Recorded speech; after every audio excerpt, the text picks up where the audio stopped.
So may yung gabi mga next panibagong vlog at panibagong gabi naman sa inyo. Kain tayo po. Ready. Yung ulam na katamis nyo ay ito ang manok lang. So, yan, meron tayong kape at itong masarap na gravy. So dasal muna tayo. Amen. Ano pa nintay? Atak. So, unang subo natin sa inyo mga actors. Pasap niya ito. So, special match. Nakahugas na tayong kamay. Pero, kape muna tayo. So, panahon na siguro na sagutin ko na yung mga nagagalit sa amin at yung nangyari sa amin na aksidente, no? Doon sa Metro Manila Hills, Rodriguez Rizal. So yung mga basher ko dyan, no? Nagpapagaling-galingan na magaling na driver, no? Mga law-law rin kayo. Puro lang kayo bus dyan. No? Tsaka yung nasabit namin na nakapula, no? Humingi na kami ng presensya sa'yo. Pero ngaw-ngaw ka pa rin, ngaw-ngaw. Akala mo napakagaling mo. Doon sa'yo sa nangyari yun, no? Baka pati tumbong umuusok na sa galit, no? O sa takot. Pasalamat ka, hindi ka na, ano, makatanga ka, wagas. Kaya sinagot na kita dahil sa bunganga mo, eh. Pasalamat ka. Mali kami. O hindi. Baka ano pa mangyari sa'yo. So yung mga nagpapagaling-galingan niya, mga nagko-comment dyan, mga baser ko, no? Shout out sa'yo. Kain muna. Ano po? So yung mga sinasabi nyo, ginawa na namin yan. Hindi katangahan yun. Aksidente yun. Hindi mo alam kung kailan darating ang aksidente. Kabuti hindi pa nangyari sa'yo. Kaya huwag ka puro salita. Huwag kang pagaling-galingan dito. Maraming magaling na driver, no? Yung nagko-comment dito, no? Mga law-law pa kayo. Mga sinasabi nyo, alam na namin yan. Hindi kami maging driver kung hindi namin papatakbo yung sasakyan kung hindi namin alam yan. Kaya huwag mo kami tuturuan. Pagdating sa aksidente, hindi mo na masabi yan. Ginawa na namin yan, hindi na gumana yan. Lahat lost na. Huli na namin pinatay yung makina. Huwag mo kami sabihan na pinatay yung makina. Hindi naman kami tanga na sinasabi mong ano. Mga Tagalog talagang ano, puro nga mga driver na Tagalog, mga law-law kamuya. Hindi nga puro kayo ngaw-ngaw lang dyan. Kala yun napagagaling kayo. Kumain ko na lang. Hindi ko na kailangan papaliwanag sa inyo. Magalit kayong gusto magalit. At least wala kami nasagasaan na talo or napatay na tao. Ginawa pa rin namin yung best namin. Itong driver na hindi kami maka-rescue. Pero alam mo, wala. Ano nga nagko-comment dyan, na-basel dyan, ano? Akala mo napakagaling mo lang, no?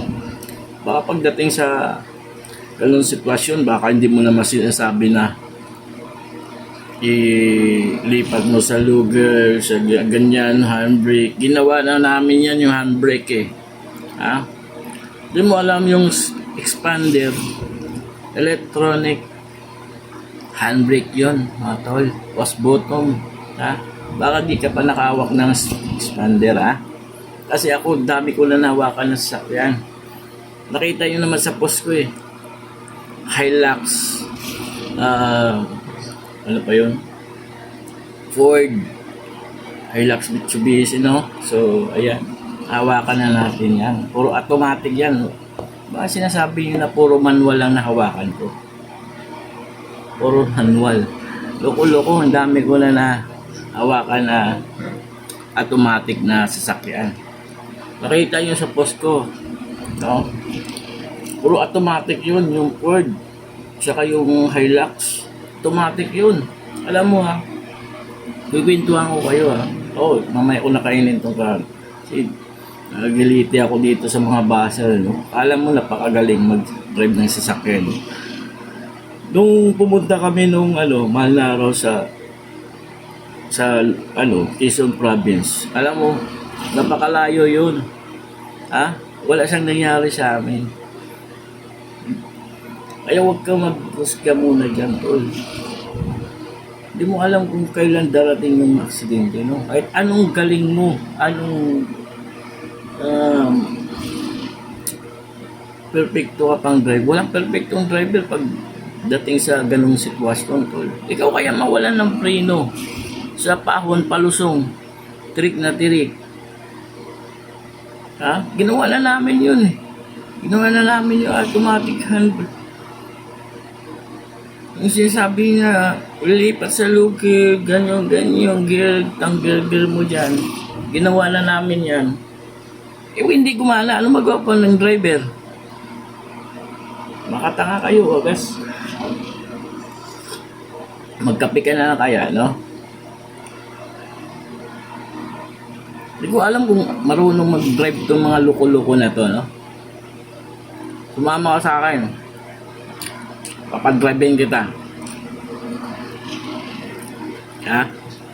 Chat mo ako. Comment kayo, comment. Akala yun, napakagaling niya. Kumain ka na lang kaya, no? Ayaw humingi kami sa ang pasensya sa nangyari. Saka hindi namin ginusto nangyari nun. Sino ba may gusto mangyari nun? Ha? Nakaperwisyo sa kapwa mo at mangbayad ng ganung halaga. Gusto ba namin yan? Ganung halagang binayaran namin?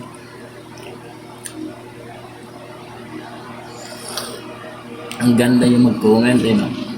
Magaling lang kayo sa comment, pero once na pagdating sa mga law-law rin kami. Kala mo napagaling yung mga Tagalog ng driver. Buro na kayong ngaw-ngaw eh. Pagdating sa wala rin alam eh. Kung marunong, pakita mo skill mo rito. Ako hindi ako nagyayabang. Pinapakita ko yung alam ko. Kahit sabihan yung mayabang. At least pinagbiroon akong pinapayabang. Diba? Kumain na kayo. Ay hindi ko na kailangan pa ng pasensya sa inyo. Paano? Bakit meron ba kami na na tao doon? Di ba? Wala. Kaya ginawa namin yung best namin. Kaya naiiwasan yung tao. Kaya nakita yun naman, lumilipad yung sakyan ko. Bawas ang nangyari, di ba? Kaya iniiwas namin. At kami pa mga pahamak. Kung makapaano kami ng tao, makasakit. Hindi namin ginusto yun. Parang pinapalabas nyo, parang sinasadya namin gano'n. Lalo-lalo na ito yung nasabit namin na yung driver na nakapula yun. Sugod ka nga sugod, yun. Pinapakalma ka na namin. Sabi ko, pag-uusapan namin, ngaw-ngaw ka pa rin ngaw-ngaw. Tapos, itong mga buzzer naman to. Alangan, mumurahin kami, mumurahin. Hindi ko sasagutin. Hindi sasagot kami na. Kala nyo napagagaling na kayo. Kumain na lang kayo. Yung puro kayo ng kwento. Lapag nyo yung skill nyo. Hindi nga puro ibalik nyo siya ng lugis, palusong, gagana pa kayo. Hindi ka gumagana eh. Ha? Sabihin nyo, baguhan kami. Loko-loko. Kayo ang baguhan.